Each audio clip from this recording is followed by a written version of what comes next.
Did you guys know the only words that Legolas ever spoke to Frodo was, "and my bow"? In the movies. Well, in the films, yes. Yeah, because I'm pretty sure the two of them talk at length right before they enter the Mines of Moria. Now I'm going to have to reread Fellowship of the Ring. Now everyone's going to have to reread the books. My work here is done. Dagnabbit.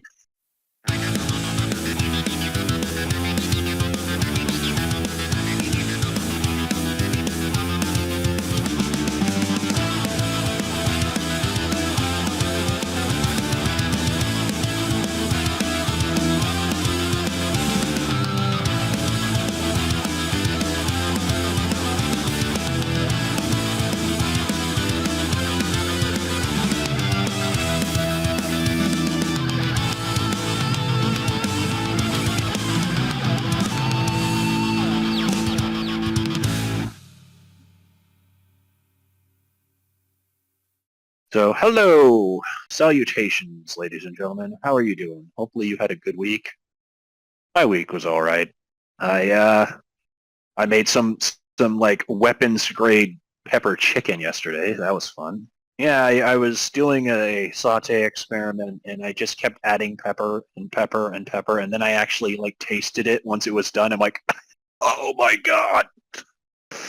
But I mean, I still have it. I'm gonna eat it. It's not bad. It's just when you're not prepared for something, it's probably worse than it actually is. Oh, let me tell you So, about my culinary experiment that ended in failure. is this better or worse than your weapons grade Tex-Mex? Uh, it's worse. Worse in quality, I should say. Because Okay. what ended up happening is I got a Target gift card for one of my Christmas presents. So I was like, I'm gonna do my Christmas shopping, my grocery shopping rather, with this Christmas gift that I was given. And so I was like, what? I'm gonna splurge. I'm gonna get something really cool. I got cheese stuffed tortellinis to make a pasta with. So I look at the That package. sounds pretty good. Oh no, they are. I got this these 1 pound bags, and I kind of looked at it and I'm like, this is really small for being 1 pound. Now, usually for the cooking pot that I use, 2 pounds of pasta is perfect. The ratio is two, two, and two. You want 2 pounds of pasta. You want like at least 2 pounds of protein, and then you want like at least two relatively large jars of sauce.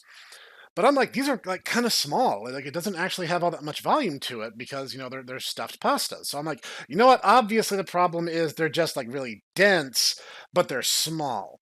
So I'm just gonna double it up, stupid me. So I got 4 pounds of pasta. And I'm putting everything together and everything is going good. And then, much to my horror, I discover that pasta, especially stuffed pastas, tend to expand upon being cooked. And so Did you did you realize you have like a crap load of food now? I have an enormous, ungodly amount of food that was not cooked consistently top to bottom. Yes.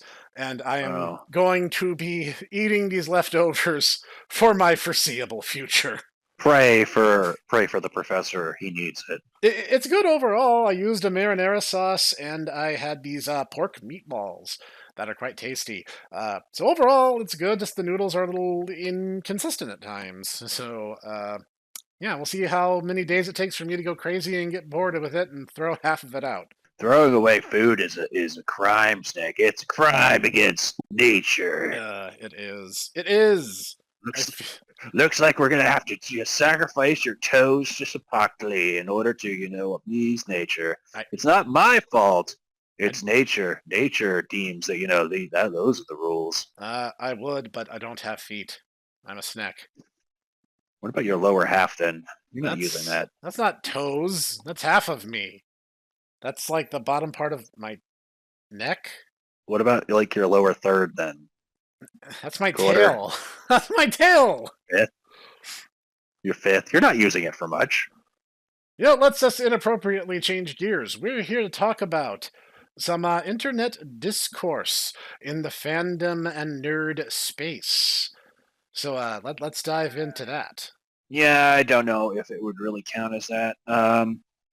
So, All right, this is going to be kind of akin to a green text. All Be right. me. All right, you're me. You are playing Exalted with your friends in a play-by-post.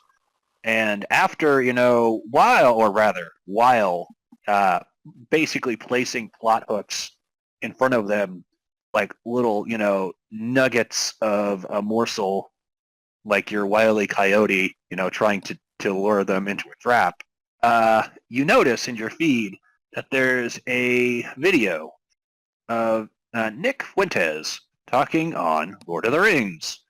And I'm going to be perfectly honest, guys. I really don't follow Nick Fuentes.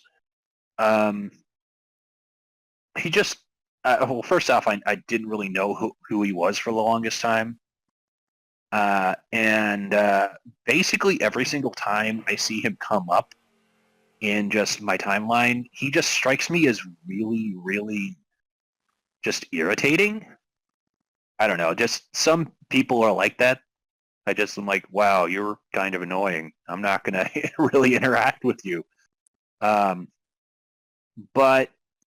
now I kind of have a reason for it, like a kind of a reason to put this, because the bit that I saw was basically him very loudly complaining about how Lord of the Rings was trash, sucked, Game of Thrones was so much better because, quote unquote, it's geopolitical, which I would disagree with. Also, the fact that he really was taking like the entire wrong message out of what the Lord of the Rings was trying to say, I would argue, because his complaint was basically like, oh, it talks about is just the hobbits and it's just the power of friendship, which I don't really get from. I mean, and it mostly was about the movies. It was very clear he was talking about the Peter Jackson films, which I hate to say, Nicholas. Can I call you Nicholas? You're wrong. I know, you have so many trillions of people, so many billions and millions, whatever, but you are entirely wrong. You have entirely misread the situation, even when we're just talking about the films. His argument is well, first off, about the hobbits, which, I can't really say yes or no. They're He, British potato farmers, mate. What do you expect? yeah, I mean, I will freely admit Tolkien's entire thing about them, having, weird feet is kind of strange, but, it's fantasy. You'll learn to just kind of get over it, things like that. And it's not like it's done in a, oh, I was just going to say, it's not done in like a sexual way, because it's just them like, oh, they don't wear shoes. They just have, feet that are weird, and that's it. Yeah, And it's just to give yeah, them some kind of like it's some kind of identifier. Because if he was just like, oh well, they're short, people would go, well, what's the difference in a hobbit and a dwarf? And yes. instead of worrying about like, oh well, they have different cultures, it was like, oh no, they're different. And hobbits have these very hairy feet that like the hair wraps around their feet, so they don't need to ever make shoes, and they live very simple, subsistence farming existences, and out in the middle of the They're fields. they're literally British pastoral farmers. I mean, that's the long and short of it. Yeah, But I mean, his entire point is like there's the power of friendship, which I mean, yes, you could read that into it, but I mean that's just because it's Western. It's classic Western fantasy.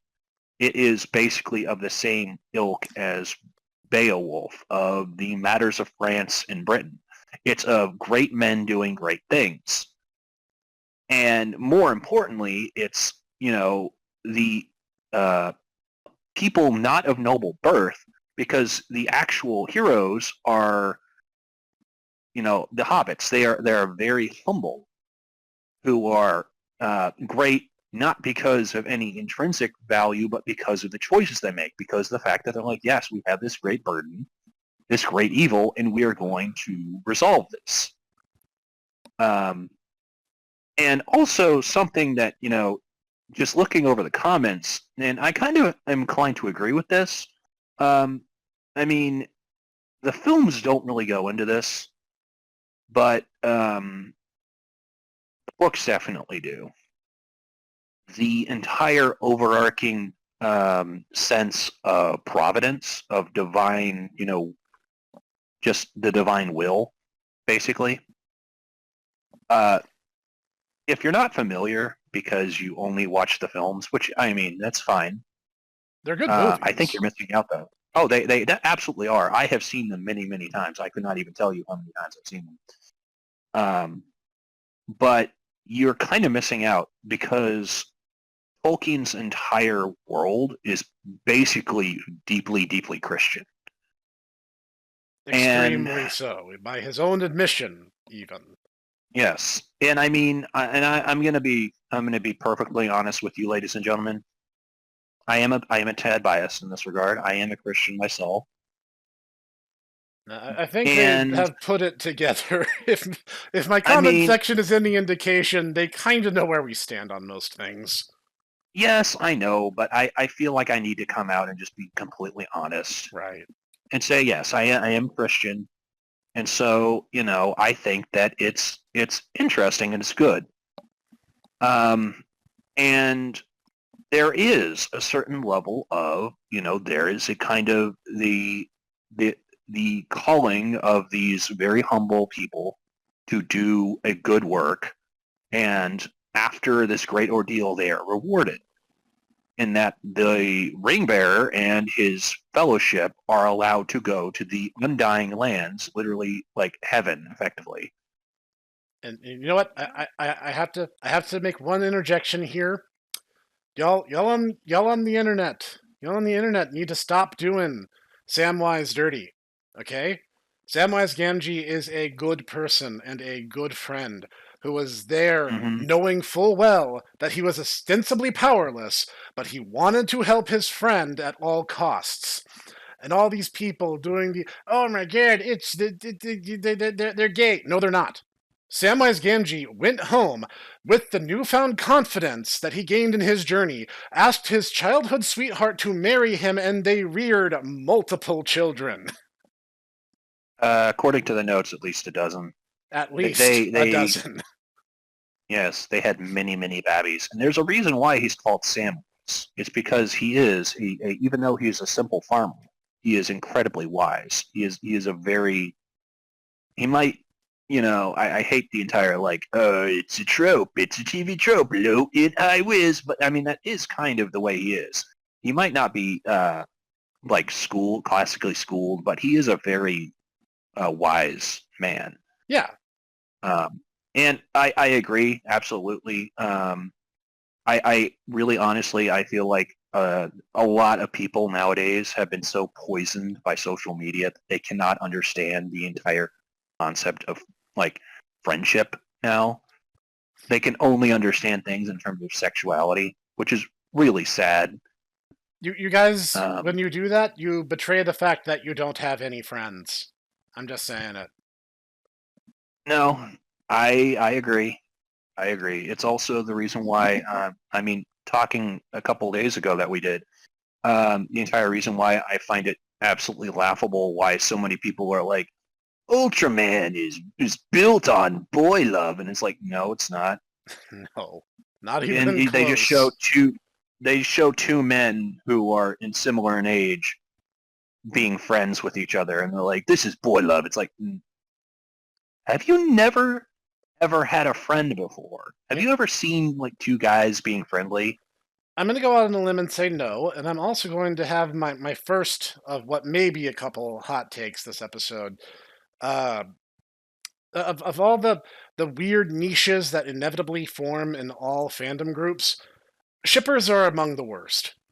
Because they don't care about Mm-hmm. the substance of the show. They don't care about the characters. They don't care about character arcs or progression or growth or plot hooks or intrigue or interesting, narrative devices. They just want to like. I want these two characters to kiss, and that is their full intellectual engagement with the property. And you guys are the most insufferable members of any fandom. And there might be groups that are worse, but you guys are like omnipresent in every single fandom. So we just can't get rid of you. So even though there are factions I would argue that are just worse or possibly more heinous, you're the most annoying. I mean, I hear what you're saying, but I'm also going to say I totally ship Julia Trevor. That's saying. A canon couple, though. They're engaged. I know. I'm just saying. I totally ship that. That's fair. That's fair, I guess. I have a hard time reputing that one. I mean, I basically was the entire reason why they are canon to begin with. So, you know. I think it's okay to ship the characters if they're canonically engaged. Yeah. And have been dating for at least a century. This is what happens when you're brainstorming with your friend, and then your friend starts making animal noises, and they're like, haha. Like, what? So the guy's a cow? He's like, yeah, you can shapeshift into a cow. He's a shapeshifter. And now his girlfriend is like, moo, and she's a puffin, and they're like, you know, just being weird together, and their dads are looking on at this like, oh my god. Do you think they can breed? Oh my god, I hope not. Wizard Reddit, I need help. Till I breed. With a vampire. The world may never know. I feel like answering that would ruin something. Yes. But yeah, don't do my boy Sam dirty. He was supposed to be a man of simple means, but those simple means shaped him into the person he is, and that is a positive aspect of who he is. Which is to say, a total G. Indeed. A total G who basically becomes the mayor of Hobbiton. And actually, there was supposed to be a continuation, which was going to be about Sam and his son actually waging war against goblins. Oh, that'd be cool. Wish we got to see that. Yeah. Yeah. That would have been cool. But sadly, you know, J.R. Tolkien kind of had a critical life failure, as the TV tropes like to say. You know, which kind of prevents you from continuing your story, unfortunately. Unfortunately, true. And you know, the another thing, like I will say, there was a really good meme I saw not too long ago where it's Samwise is holding Thor's hammer, and he's like, "Mr. Thor, sir, I believe you dropped this," and it's just Thor with his jaw open, just like, "Oh my god." You know, I could totally see him being worthy. I can too. Absolutely. I mean, he literally carried the ring, and his entire worry was not like, oh gosh, I could, you know, take over Middle Earth. It's like, gosh, I need to bring this back to Mr. Frodo, you know? And that's like, and it nearly killed him just trying to even do that. So, you know, the dude is, I would say, you know, quote unquote, legit. So. Yeah, he absolutely is. And there's a thing I got to say. I will confess that Game of Thrones is not my jam. It really isn't mine either. So yeah, I tried to get into it and I couldn't. Once again, kind of like with Mr. Fuentes, I just like something about Martin just like really rubs me the wrong way. And the more I learn about him, the more I'm like, you are kind of weird and gross. And it kills me even more because Michael Moorcock, my favorite author, is like best friends with him. And it's like, okay, I know you both are like weird British hippies who basically like grew up, you know, in similar like literary circles. But like one of you is talented and the other one like refuses to be talented. So I've never read A Song of Ice and Fire, and I watched a couple episodes because my dad, Snek Dad, was actually really into Game of Thrones when it was on HBO. And so he was really into it, and I was like, you know what, maybe I'll sit down and watch a couple episodes and like see what all of this is about. And I'll be like, okay, who's that? And my dad's like, oh, don't worry, he's dead. Like, he's canon dead in a few episodes. And I'm like, oh, okay. And I'm like, well, who's that? And he's like, oh, don't worry. He's canon dead in a few episodes. And I'm just like, what is the point? Where is this all going if everyone just randomly drops like flies? Well, it's supposed to simultaneously be it's a combination of a couple things, as I understand it. The entire like the massive death toll is because first off, he's trying to make it realistic, and secondly, it's deliberately trying to be a deconstruction of the hero's journey. The issue being, though, is that the hero's journey is basically the one narrative where like we actually get basically the narrative makes sense and it has closure Yeah. and a conclusion, because it's really simple to have a narrative where it's like guy wakes up, goes to store, gets hit by a car, and it's like, well, what's the point? Well, I mean, that's the story. There isn't a point. There is no point. You know, life is short and meaningless. That's not that doesn't have any meaning. That's not, you know, any resolution. You know what? But that's a story. You know, I need to interject because this might be the next hot take I have. Okay. You babies out there, and I specifically address this as such because it really seems to be the generation after ours who's really embraced this. So I will say our generation is guilty of this to some extent too. Uh, you people out there keep conflating what is ostensibly nihilism with wisdom, and you're wrong. You are dead wrong. Okay, the oh, it's realistic because it's grim derp. Oh, it's so dark and edgy. Like that doesn't make it mature. In fact, in many ways, things that try to be quote unquote mature content are among the least mature kinds of stories being told. It's not Mm, realistic for things to be dark and depressing. That's you running out of Prozac. The real world really isn't like that. If anything, the world's a there, lot closer to a neutral state.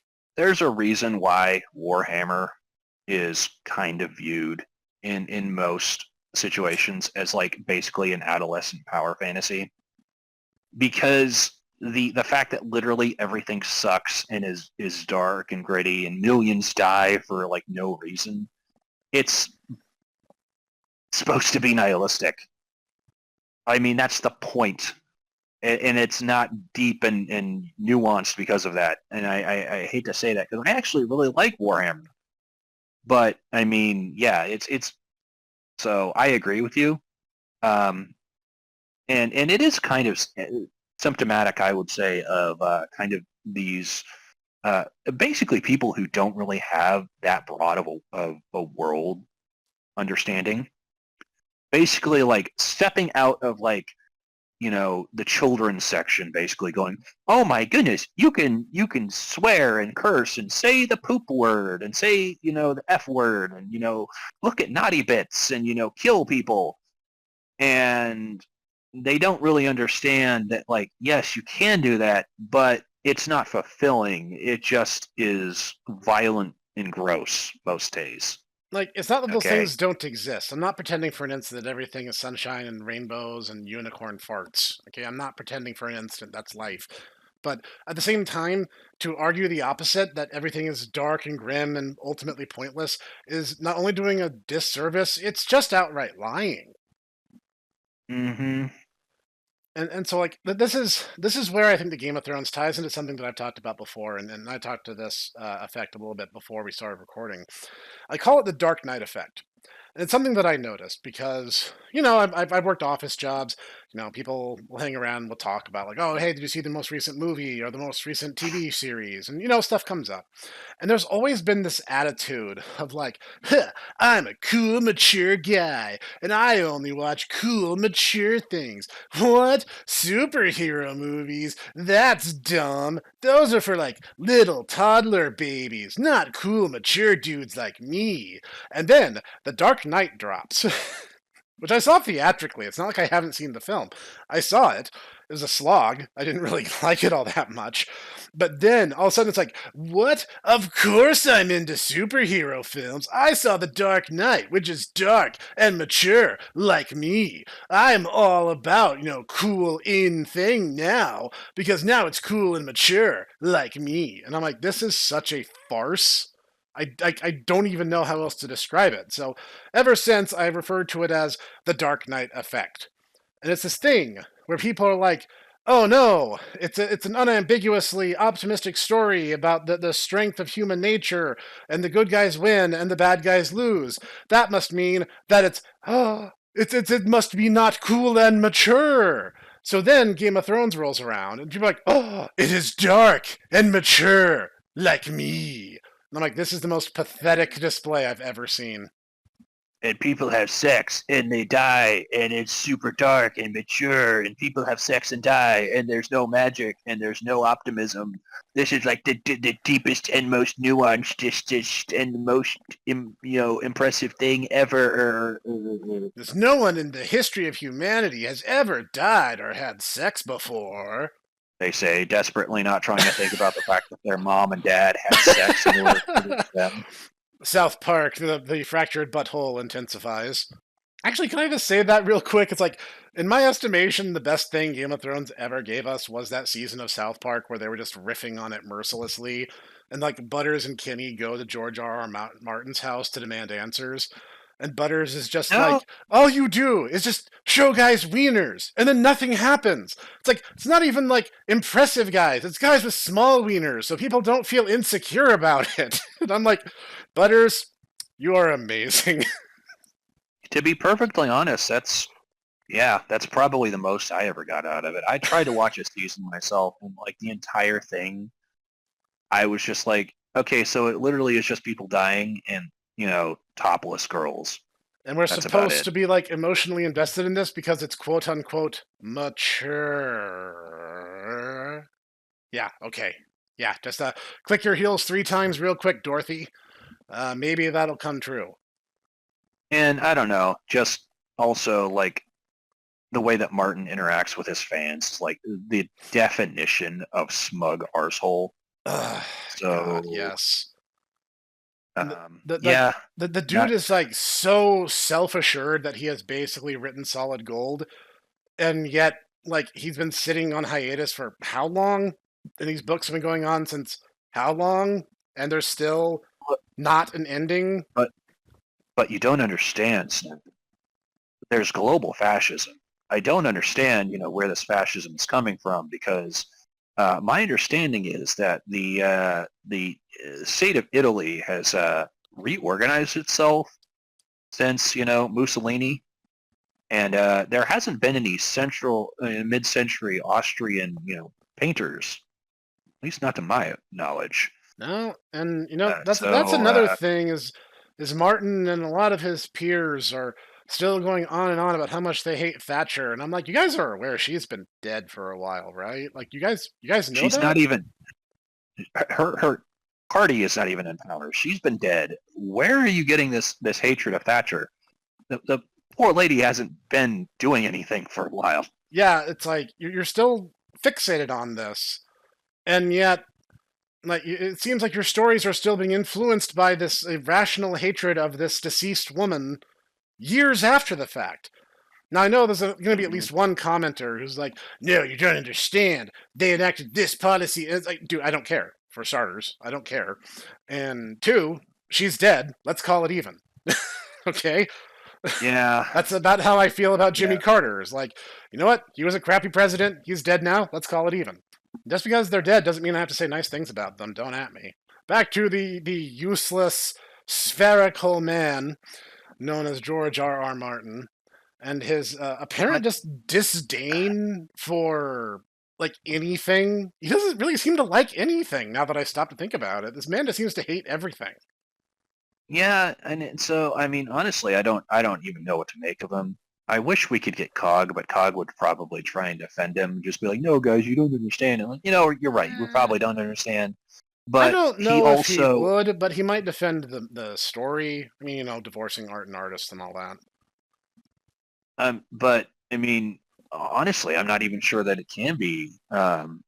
You can divide the two because I mean, at this point, it hasn't been completed, and it's probably not going to ever be completed in his lifetime because I think he, on a certain level, knows that he has basically written himself into a corner with this entire like, I want to make deconstruction of the hero's journey, and he can't do anything apart from basically the literary equivalent of rocks fall, everyone dies. Screw you guys, now we're playing Shadowrun, effectively. To put it back to, being a game master. I mean, at least in Shadowrun, it's likely that one of your runners will survive and actually be a good person at the same time. And adopt a small Amerindian child that, has a horrifying cannibal spirit as her mentor. Hey, guys! Why are you so nice to me? It's so sad. When your crazy bounty hunter / loose cannon, who's known for shooting people at a moment's notice, feels so bad for a character the GM made up on the spot in order to fill a party niche. The things you don't expect to have happen. Yeah. Kind of like, the teen mom who, has this entire thing that, I was married once. In fact, I have a little boy. He's not so small anymore, but he's still my baby boy. And I had a wonderful husband. He's 6'8", but he's my baby. And I had a husband. He was also awesome. He was also 6'8", but he's dead now. He died. I don't know where he is now. I hope he, everything's, I hope that he's well in heaven. This guy behind her, like, and she was like, "That's nice, strange man. That's cool. Nice." He seemed nice. I liked his hat. He has a cool hat. Much like our boy Samwise, we're talking, low and high whiz build here. Hey, plot hook. That's nice. I'm a mom. Yes, I am. I am well aware you are a mom. Plot hook. Why are you still here? Okay. You should get a move on before those monsters come back. I hit them in the face with a hammer. Yeah, I know. I saw. Hmm. Yeah, I know that you know exactly what I'm doing. It's just, it's one of those things where I'm like, you can lead a horse to water, but you can't make them drink. So Protecting the children comes first. Mystery should Man leave. can wait. Especially because he was trying to be all cryptic, like, you should leave creation. And go where? The wild? Here, Malphus is nice, lovely this time of year. Wow, yes, we could go to Super Happy Funland and, see animatronic taiga. At this, I don't know. It is the busy season. That's going to cost us an arm and a leg. Not our arm and leg, mine. Someone else's. We'll find a fairy to disembody, but, we'll make it work somehow. Unfortunately, the child of our group is also 8 feet tall and made of pure muscle, so I will have to probably get a couple limbs in order to get him in. I am going to be the strongest. I literally am hobo Ryu, except that, my player gets mad whenever I'm compared to homeless Ryu from Street Fighter, not from Breath of Fire. That would be interesting. To be fair, given that everywhere he went, the city got blown up, he's kind of homeless Ryu, too. Yeah, I suppose that's true. Breath of Fire 1 win, Professor. Oh, Lord, that would be so grindy. I'd have to do it like my Pokemon Let's Play, where I just, cut out the little useless grinding bits. I might do that, though. Leave a comment down below. Let's play a Breath of Fire. Is that something you guys want to see? Maybe I'll put a poll. I'll put a poll on Channel Snek when this episode's done, and we'll see what they say. Yes. Yes. You can't just make multiple sock puppet accounts and vote in the poll, Itaku. Green Brooder said yes. Wow, this Green Brooder guy is pretty legit. I think you should agree with him. Do what he says. Lordy. George R. Martin, kind of a goofball. Nick Fuentes, another goofball. Basically just a list of people that I'm like, these guys are goofy. Goofy is goofy. You guys, but for different reasons. You guys know that, if you took yourselves less seriously, you wouldn't get half the hate you get. Show a tiny bit of humility here and there, Yes. And I mean, not for nothing, but I mean, if you're an entertainer, even if you're just a writer, you know, just know that, you could have written solid gold, but it doesn't matter because nobody's here for you. They're here because, super happy quest. Grim, dark, edgy quest with lots of corn and also, violence. Wow, I love violins. Jimmy is going to be very, very disappointed. Oh man, this is just a bunch of people getting murdered. This has nothing to do with string instruments. Show a little humility and understand that just because two things happen to reside in a very, very large genre umbrella, they're definitely not the same. And in some regards, they're not even really similar. Sure, you can argue that Lord of the Rings and that Game of Thrones are both fantasy, and technically you would be right. But even then, in the subgenres of fantasy, they'd be in completely different parts of the library.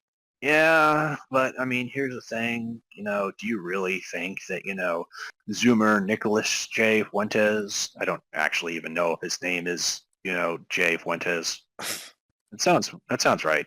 I'll call him that. Ever actually cracked open a book to begin with. And I don't even think he even, read A Song of Ice and Fire. I'm pretty sure he just watched the HBO specials, Probably. HBO series and the movies. In all likelihood. So, Yeah, no, in all yeah. likelihood, that's probably the case. If you guys out there, if you guys are the littlest, tiniest baboos, and you're going, what do you mean they're not the same genre? Lord of the Rings is high fantasy. High fantasy has magic, and it has, dragons, and it has magic blades that glow in the, approach of the evil forces. And then there is Song of Ice and Fire. That is low fantasy, where it has kind of a Middle Ages setting, but there's no magic. There's no magic weapons. Sometimes there's demons, sometimes there's dragons in low fantasy too, but they're usually try to explain it away in a more biological way, in a less magical way. Frankly, low fantasy is just really boring, Low and fantasy it's basically peaks circa Dwarf Fortress. yeah. I hate to say it. It's just very boring, and people who like to be in that just I find very insufferable. So, And and I'm then not just saying that just because I like to wander around with the cosmic slash swords and sorcery crowd where it's like, well, looks like we need to go to hell to fight Snega Satan because Super Satan's killed, but bad is still happening. So we got to move up the evil, department authority tree. Well, I mean, obviously. Yeah. And then you, of course, have, historic fantasy, which is when there are no dragons, and it's supposed to be based on actual history or actual locations. These are all different genres, by the way. They can be, like, aesthetically similar at a glance, but they're definitely not the same. So, again, you run into that issue where it's like, are you comparing the same thing? Are you apples to oranging? Because, they can be superficially similar, but may not be all that similar under the initial layer. Yeah, see, the issue is that, no one's ever going to really, talk about how really what you should be doing is comparing and contrasting Lord of the Rings to the Silent Planet trilogy. But that would require people to actually read the Silent Planet trilogy. It's like, yeah, they would need to actually read book. And they're never, ever going to make a movie series about the Silent Planet trilogy because they can't remove God from it. I mean, that they just can't do that. No, they Literally, it's a definitely story can't. of a agnostic British man finding God, literally, and then going to Venus to fight Satan in order to save Venusian Adam and Eve. And then the third one is literally fighting Satan on Earth. And then he gets to basically go to heaven in a space coffin because he Like you do. defeated. Oh, and by the way, also there's a conspiracy about basically the fact that the British government is being mind controlled through a demon controlling a computer that's basically telling them what to do. Merlin is involved, and basically it's all about how the British state is like effectively becoming a police state through this like demon computer that's controlling everything. The last book, That Hideous Strength, is wild. I knew it got zany. I didn't know it got that zany. Oh, yes, yes. In fact, actually, there's this entire thing at the very end where the entire thing basically is the fact that initially the guys, the evil scientists, thought that they had like, oh, we have done this, we have done this scientific miracle. We have this one French criminal's head that we've been basically utilizing as a computer and keeping it alive using this machine. Except that then the head starts basically operating outside the strictures of the program and is now demanding more heads. And so the scientists basically divide into one group that say, no, we should turn it off, and the other side that goes, I don't know, guys. The disembodied head has a point, and starts hacking off heads of their other scientists. You know, like you do. No one ever asks why the disembodied head, is starting to demand more heads. Actually, as a final thing, I will share something funny that I saw on Twitter this morning. Oh, do tell. About how Gandalf was actually incredibly greedy. How so? They very clearly he with the rest of his group encounter what is clearly supposed to be a boss. At which point he goes, no, guys, you all run away. I'll take care of this. And he shows up later, and he's very clearly leveled up, and he actually has new robes and everything. He basically just stole all the XP and all the loot. Okay. I mean, Yes. when you raise a good point, you raise a good point. I mean, never even going into the fact that, this is, he even says this foe is beyond any of you. And it's like, yeah, because this is literally a fallen angel that would, wipe the floor with them. And let's not, kid ourselves. Gandalf as an angel, is still outranked by this guy. So not a good situation to be in. But then that would require you to read the Silmarillion to understand where this thing comes from. You guys should read books, I think, is our takeaway for today's episode. You should take a look. You should read a book. That's the moral of the story. Book is good for you. Read. Book is good for you. Social media is bad for you. Jimmy Carter is bad for you. He's dead. George R. R. Martin is bad for you. To quote internet historian, he's dead now. Let's call it even. Yeah, I suppose that's true. All right. So I think we've kind of made our point in a very meandering kind of fashion. It's not about the destination. It's about the journey. I suppose that's true. And sometimes you just encounter this random guy that's not really ever expounded upon, even in the broader lore. And you just goes, hi, dilly dolly, dilly dilly wally. And you're just like, wow, Tom Bombadil, you sure are a thing that happens. You sure are a guy who exists. And they're like, okay, we going to talk about that later? Well, he definitely is the Lord of the Forest. All right, so this has been Yutaku and the Hipster Snek, and we are, the recurring members of the Tomodachi Bros, if these episodes have been any indication as of late. Hi, dilly dally, dilly dilly wally. And we'll see you guys in the next one. Look, it's an elephant, Mr. Frodo. That only counts as one.